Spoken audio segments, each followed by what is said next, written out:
Bismillahirrahmanirrahim. Assalamualaikum warahmatullahi wabarakatuh. Assalamualaikum. Para narasumber yang di depan dan hadirin semuanya, terutama teman-teman dari ICMI dan CITES, para hadirin termasuk media massa yang sekarang nasibnya seperti aktivis dalam tekanan politik begitu, antara berani dan tidak menemukan kebenaran-kebenaran yang harus dimuat. Padahal hak masyarakat itu untuk mengetahui apa yang sesungguhnya terjadi di Indonesia. Dan media punya peranan yang sangat amat penting sebagai lembaga demokrasi yang seharusnya melakukan demokratisasi tanpa dihalang-halangi oleh siapapun juga, termasuk oleh kelompok Londo Kuning dan sebagainya. Tidak menyebut Londo ya. Nah, jadi saya sudah menyiapkan satu PPT yang nanti jika diperlukan bisa dikirim, yaitu dengan judul Korupsi Sumber Daya Alam dan Bencana Kemanusiaan. Judul ini tentu saja bukan judul semata-mata sebagai semacam karya ilmiah, bukan. Walaupun saya sudah 44 tahun mengajar di Fakultas Hukum UI, sampai sekarang masih sebagai dosen di sana. Tetapi judul ini dilatar belakangi oleh studi yang sangat rinci, detail, komprehensif dan akuntabel secara akademis. Oleh siapapun juga. Nah, studi yang berbasis riset itu dilakukan secara bersama-sama. Nah, saya ingin fokus bersama-sama itu oleh siapa saja. Banyak, tapi saya fokuskan karena 15 menit. Buat saya 15 menit itu kurang pendek. Biasanya 3 jam kita. Sekarang saya ringkas begini.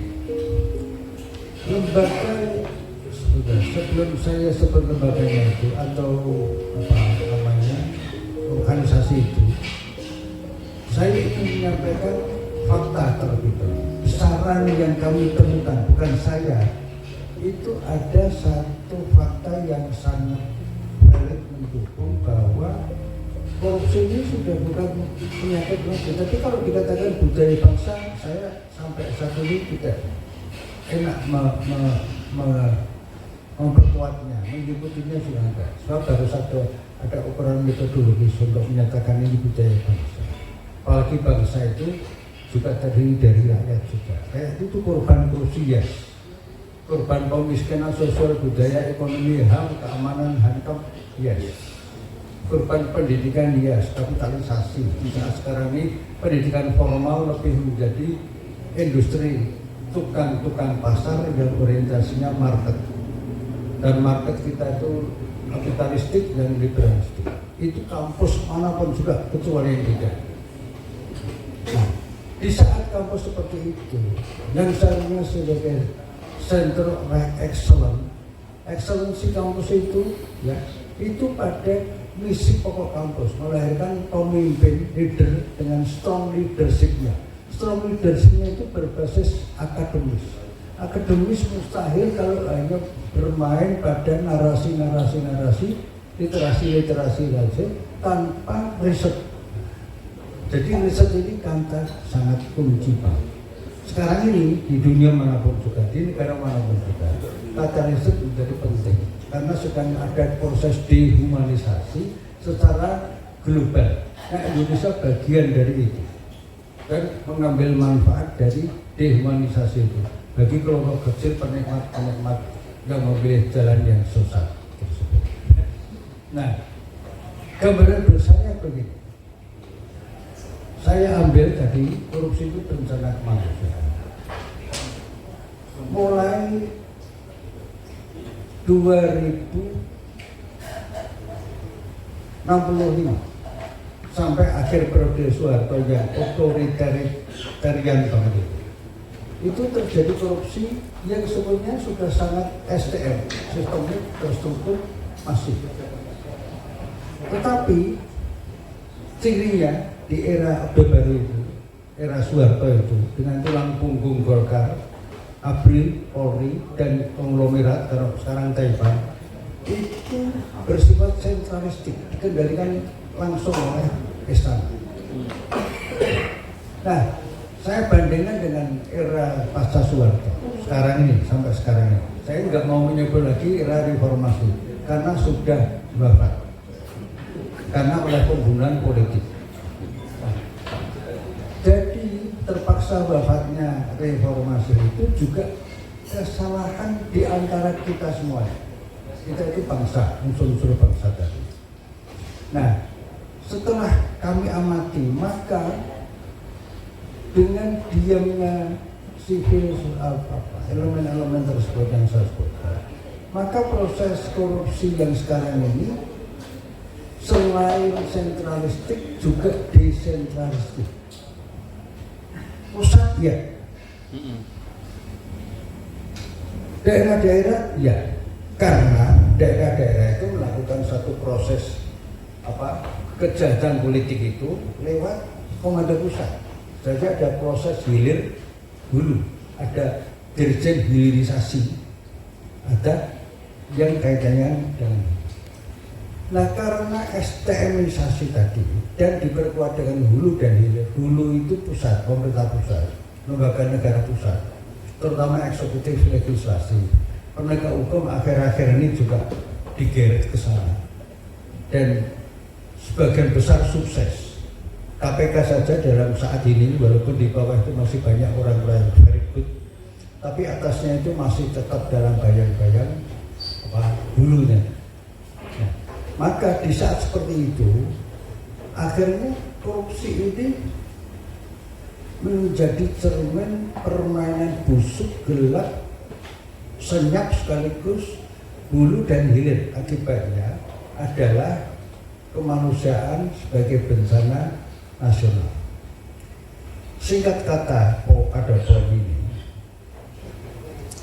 terjadi proses pemerkuatan apa yang disebut dengan korupsi struktural.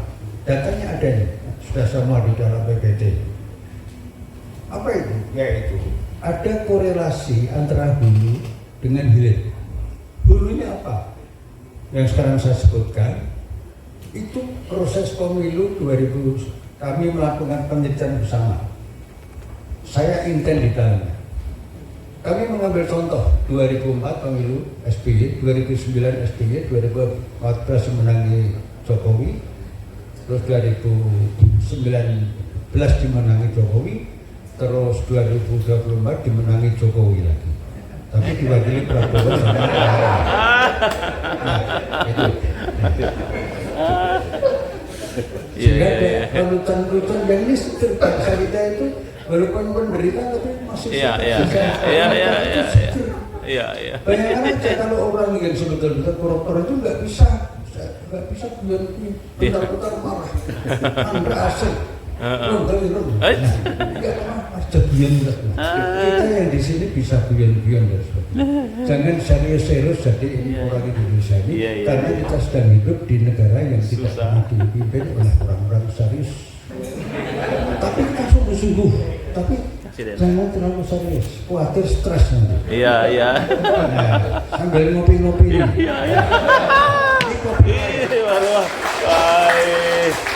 Memang mantap. Kopi ini menyiapkan jantung, ahli stroke. Bisa di Yogyakarta, Pak Usur kalau masuk ke kopi pahit aja.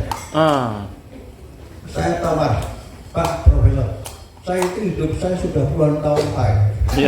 Kenapa kopi harus pahit? Dan tadi saya campur gula stevia. Nah, sedikit aja. Jadi dari kopi yang ini kita kopi politik. Jadi terjadi apa? Hulunya tadi pemilu mana yang tidak ada suap, tidak ada brand-brand, tidak ada riswah, semuanya kena, tidak ada yang tidak kena. Akibatnya apa? Terpilih kepala daerah tingkat 2, tingkat 1, DPR tingkat 2, tingkat 1, DPD pusat, DPR pusat, sampai presiden wakil presiden, yang keterpilihannya itu bukan karena kejujuran, transparansi, bukan karena konsep, karena ilmu apalagi, tapi karena fulus duit. Dan siapa yang duitin adalah bohir-bohir atau penjudi-penjudi politik.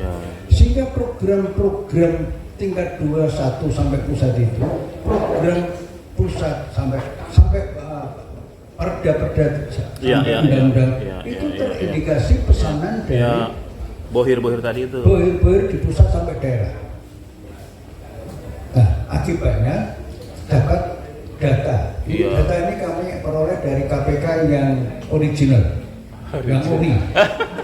Saya katakan ori karena dulu Undang-Undang KPK nomor 30 tahun 2002 itu ori, sekarang sudah tidak ori lagi. Nah, sekarang yang baru ini KPK sudah, kalau tidak ori orang mengatakan KW gitu. Nah, itu dosa jariah Jokowi CS. Bersama DPR yang dipimpin cucunya Bung Karno itu, Puan Maharani, anaknya Megawati. Nah, jadi angka yang sudah saya muat itu tadi bisa dilihat nanti setelah acara ini, itu menunjukkan ada satu angka yang terjadi sistemisasi korupsi seluruh Indonesia. APBN, APBD dan sumber-sumber daya, izin-izin usaha tambang itu hampir semuanya terindikasi pesanan-pesanan tadi. Yang pro rakyat itu tidak ada. Seharusnya adalah pro rakyat karena ini demokrasi, harusnya demokratisasi. Sehingga saya mengambil satu inspirasi apa? Dapat inspirasi apa? Angka-angka ini saya renungi sebentar aja, nggak terlalu lama, khawatir nanti sakit jiwa gitu. Kalau sakit jiwa tentu saya bicaranya tidak terkontrol ya, bisa bentak-bentak. Jadi kalau ada yang ngaku saya tuduh, kenapa Anda ngaku? Pikir saya ini bukan pemakalah yang Anda, hanya saya sakit jiwa gitu. Oleh karena itu terdapat inspirasi itu apa? Saya sebut NKKRI, Negara Kesatuan Koruptor Radikal Republik Indonesia. Koruptor itu angkanya ada, maka itu semuanya di KPK. Itu 2004 sampai 2019. Sekarang kalau mau diupdate angkanya itu semakin menarik. Mari kita update ini salah satu bagian kita, tapi lewat terus.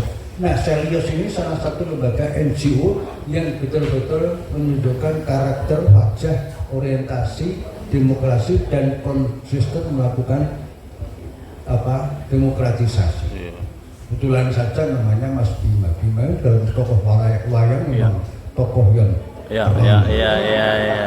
tapi wayang ini kan bukan wayang.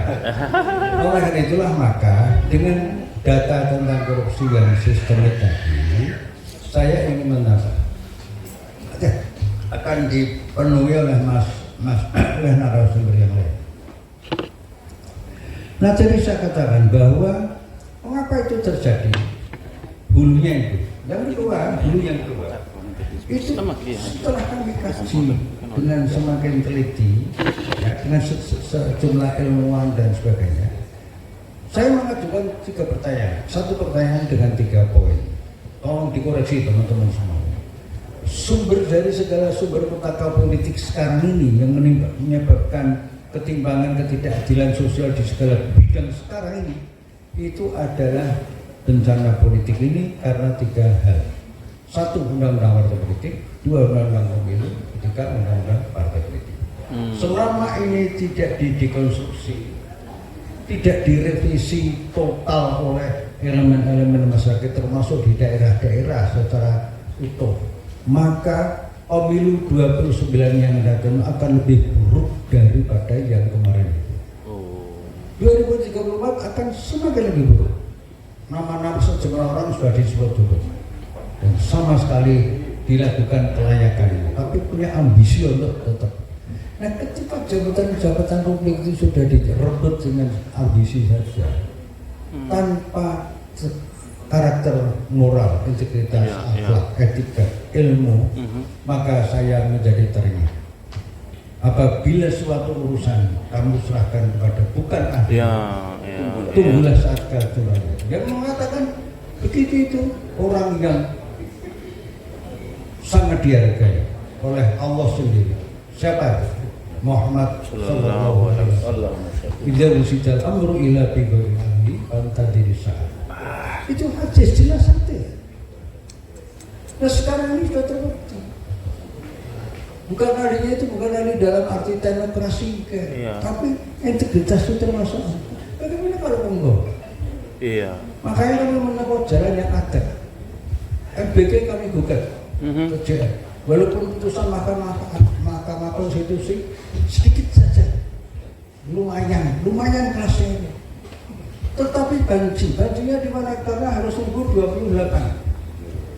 Masuk Mahkamah Konstitusi membiarkan abuse of power di bidang pemerkosaan anggaran untuk MBG dari sektor pendidikan sampai 28 yang datang. Iya. Bagaimana tanggung jawab moral konstitusional dari hakim Mahkamah Konstitusi 9 orang yang disebut negarawan itu?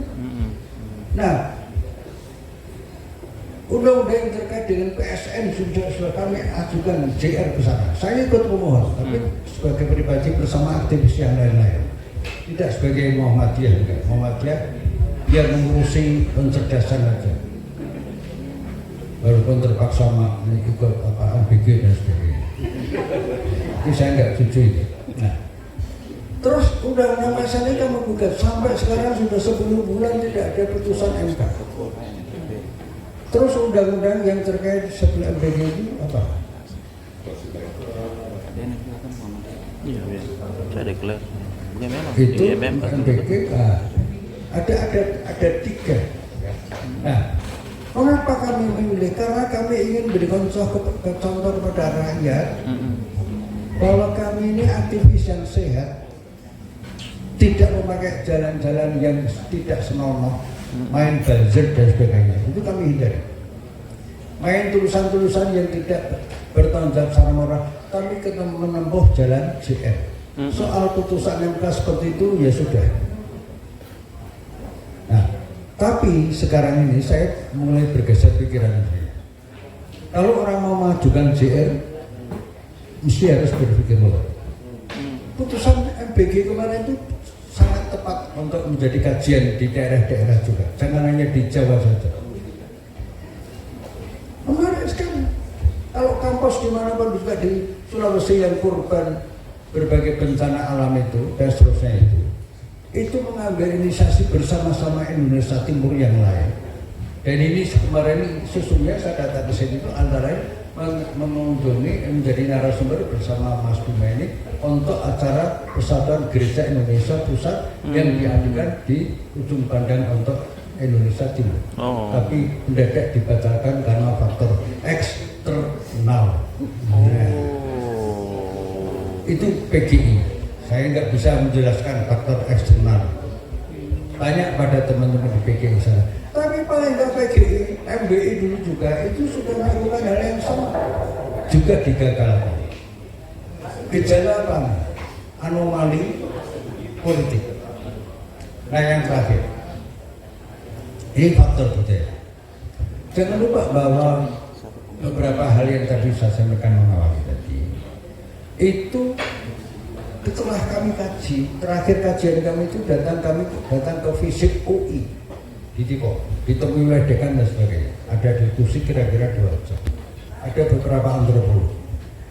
Dari situ kami mendapat suntikan inspirasi bahwa faktor budaya itu menjadi penyebab dari semakin buruknya, brutalnya tata kelola sumber daya alam dan kebijakan-kebijakan publik yang lainnya. Jadi pendekatan antropologi itu menjadi sangat penting. Nah, lalu saya teringat data 2012 KPK mendatangkan ahli ekonomi, ahli manajemen terkemuka dari Amerika Serikat dan buku-bukunya dari ahli yang lain ketemu namanya Kliger. Nah, Kliger itu membuat rumus dan rumus itu ditawarkan ketika kami kaji bersama-sama di KPK itu dengan lintas aktivis juga, lintas kampus, lintas NGO. Itu tradisi KPK yang lama dulu, akrab dengan NGO, dengan kampus, dengan ormas keagamaan. Itu menemukan, oh cocok ini rumus tadi. Apa rumusnya? CDMA. Korupsi berasal dari diskresi. Ya, C sama dengan D plus M itu monopolistik, tidak jujur, tidak transparan, tidak demokratis, tidak terbuka, nutup-nutupi. minus A itu accountability. Jadi rumus itu menggambarkan ada dominasi nepotisme. Nah sekarang ini pasca era Jokowi, rumus itu berubah. Kok berubah? Saya yang melakukan satu perubahan diri sendiri. Paling nggak ini rumus yang saya ajukan. Korupsi di Indonesia ini sudah merupakan dinasti, tapi plus dinasti yang nepotis, ya, nepotis dan struktural, minus plus monopolistik, minus accountability. Di PPT ada. Jadi sudah nepotis, kekuasaan dinastik dan punya kekuasaan. Nah, lihat saja kekuasaan di pusat itu. Sekarang kalau pemilu apapun juga mesti dulu Golkar. Sekarang sebelum itu setelah itu PDIP. Sekarang ini Gerindra. Lihat MBG itu partai politik mana yang paling menikmati? MBG. Itu indikasi sampai di bawah-bawah gitu. Nah melihat seperti itu maka kajian ilmiah antropologi ini menjadi tanggung jawab orang-orang kampus juga. Jangan kampus itu lengah dengan status unggul saja, status guru besar saja, akreditasi diburu-buru sehingga punya sama berhala baru. Berhala baru itu namanya Scopus. Iya. Orang yang sudah profesor seperti beliau itu. Ya, seperti beliau tadi. Orang-orang yang sebagian ngajar profesor sekarang ini ngejarnya Scopus luar biasa. Ambil doktor, nggak usah ujian terbuka kalau sudah ada Scopus. Tadi saya barusan ke kampus ini. Kenapa Anda ngambil dokter? Mahal Pak. Apa yang mahal Scopusnya? Berapa? 45 juta. Innalillahi wa inna ilaihi. Dosen yang lain juga mengatakan gitu. Tapi kalau lembaga keilmuan dunia, saya tanyakan pada mantan rektor kampus terkemuka di Jawa ini, Pak Rektor, ya, Scopus itu makhluk apa? Kalau sejenis UNESCO, oke, level BB, ya, terbuka ini. Wah, Scopus ini seperti apa? Itu sponsor sindikat kata mantan rektor. Nah, apakah kalau itu semacam sindikat berarti ini misterius ini? Hasil risetnya berbahaya. Oh iya, apalagi kalau itu menyangkut kekayaan hayati, risetnya betul-betul detail, diterima di sana, itu menjual kekayaan biologi kita. Habis itu banyak orang yang tidak atau lemah semangatnya untuk mengurus profesi karena harus memberhalakan Scopus tadi. Nah ini penyakit orang Scopus kecuali yang tidak. Saya tutup. Seru ini, seru. Tutupannya begini. Sebagai orang yang beragama, saya bingung. Ya kalau bingung, tanya pada Al-Quran dan Rasul. Saya bukan ahli. Saya tanya pada ulama muda di Jakarta. Ustaz, tolong. Di dalam hukum itu ada gium, yaitu orang yang membiarkan kebenaran, kejahatan itu sama aja dengan penjara. Punya ilmu, termasuk ilmu agama, membiarkan kejahatan, itu kejahatan itu terjadi. Maka ilmuwan itu, agamawan itu, termasuk bagian dari kejahatan. Nah, itu bukan hadis. Saya nggak nyebut hadisnya, nanti saya khawatir nanti terus habis ini dipanggil kiai ya berarti. Kalau kiai itu isinya 2 Nah, ada hadis yang mengatakan orang-orang yang akan mendapatkan siksa terberat nanti ialah siapa? Ilmuwan. Apabila ilmunya tidak ada manfaatnya. Hadisnya riwayat Tabrani. Saya renungi. Ilmu tidak ada manfaatnya jadi diancam dengan siksa yang sangat berat. Apalagi ilmuwan pelacur intelektual, pelacur yang memberikan pembenar atas kebijakan negara yang tidak benar itu. Medeni sekali, mengerikan sekali. Mudah-mudahan yang ada di sini tidak termasuk yang tergolong seperti itu. Nah, mari kita terus mendongkrak semangat kita. Kami datang ke sini itu karena semangat itu aja. Apalagi diundang ICMI, saya terbayang-bayang Profesor Dr. B.J. Habibie dan sebagainya, Muslim intelektual yang politisi yang juga digaji sendiri oleh partainya waktu itu. Nah, tapi berhasil. Nah, sekarang mari ICMI, CIDES dan sebagainya itu saatnya untuk bersosok. Agenda setelah ini mesti harus ada lagi. Yang khas di mana di Sulawesi ini apa? Mesti harus ada suara. Muadzin harus kita perbanyak. Sekian saja, terima kasih. Assalamualaikum warahmatullahi wabarakatuh.